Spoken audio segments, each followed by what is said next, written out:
जय हिंद। अभी देखिए हम यूपीएससी सिविल सर्विसेज 1999 का जो है पेपर, क्वेश्चन पेपर को हम यहाँ डिस्कस करेंगे और मुख्यतः यह जो है पेपर 1 का सेक्शन बी होगा।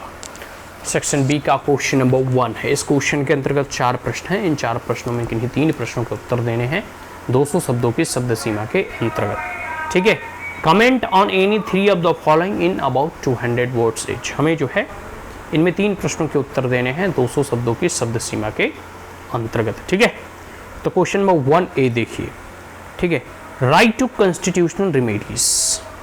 हमें कॉन्स्टिट्यूशनल रेमेडीज के बारे में बात करना है। ठीक है। Right to constitutional remedies under article 32। ठीक है। देखो हमें मौलिक अधिकार दिए गए। ठीक है। लगभग आर्टिकल 12 टू आर्टिकल 35 तक जो है फंडामेंटल राइट का वर्णन मिलता है भारत के संविधान में। तो मौलिक अधिकार दिए गए, लेकिन मान लो कोई अगर आपके मौलिक अधिकार का हनन करना चाहता हो, या इनफैक्ट मौलिक अधिकार सरकार और राज्य के खिलाफ ही दिया जाता है, क्योंकि स्टेट अपने आप में इतना पावरफुल होता है कि किसी एक इंडिविजुअल नागरिक को कहीं भी उठा के पटक के जेल में डाल दे, कोई कहने रोकने वाला नहीं है। तो इसको देखते हुए कुछ फंडामेंटल राइट्स बनाए गए हैं कि अगर इस परिस्थिति में ऐसा होता है तो कुछ आपके मौलिक अधिकार हैं। अब क्योंकि मौलिक अधिकार तो दे दिए गए, लेकिन अगर किसी परिस्थिति में मौलिक अधिकारों का हनन होता है तो उसकी निगरानी देखरेख कौन करेगा? तो सुप्रीम कोर्ट की यह जिम्मेदारी दी गई कि भाई आपको मौलिक अधिकारों का हनन ना हो, इसका देखरेख करना है। तो आर्टिकल 32 में यह अधिकार दिया गया सुप्रीम कोर्ट को और आर्टिकल 226 में हाई कोर्ट को। अब ये हाई कोर्ट का तो छोड़ दो, लेकिन आर्टिकल जो 32 है सुप्रीम कोर्ट का, वो अपने आप में एक फंडामेंटल राइट है, मौलिक अधिकार है। बात समझ में आ रहा है? एक तो मौलिक अधिकार दिए गए और आर्टिकल 32 में यह भी मौलिक अधिकार के रूप में दिया गया कि सर्वोच्च न्यायालय बाध्य है कि किसी के भी मौलिक अधिकारों का हनन ना हो, इसकी देखरेख की जिम्मेदारी उनकी है।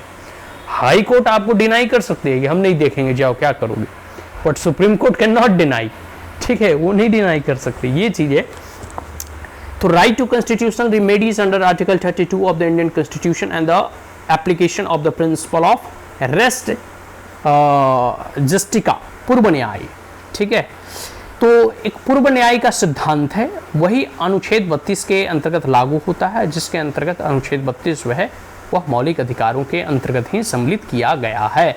और डॉक्टर आम्बेडकर ने संविधान सभा के बहस के दौरान कहा कि अगर आप जो है Saul of the Indian constitution कहते हैं आर्टिकल 32 को, या कॉन्स्टिट्यूशनल रेमेडीज को, कि अगर आप आर्टिकल 32 को जो है फंडामेंटल राइट नहीं बनाएंगे तो पूरा का पूरा फंडामेंटल राइट अपने आप में बेकार हो जाएगा, उसकी कोई फिर प्रासंगिकता ही नहीं रहेगी।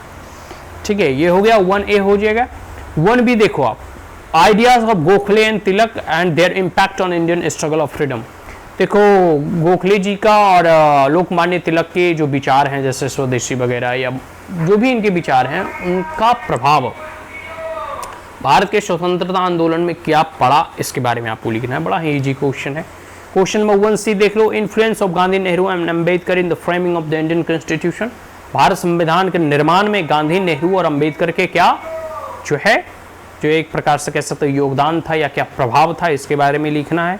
और आगे है व्यूज। 1D है views of Lenin, Michels and Duverger on political party. जो राजनीतिक पार्टियों के ऊपर जो विचार है उसमें लेनिन का, मिशेल का एंड डरबर्गर का क्या विचार है, इसके बारे में लिखना है।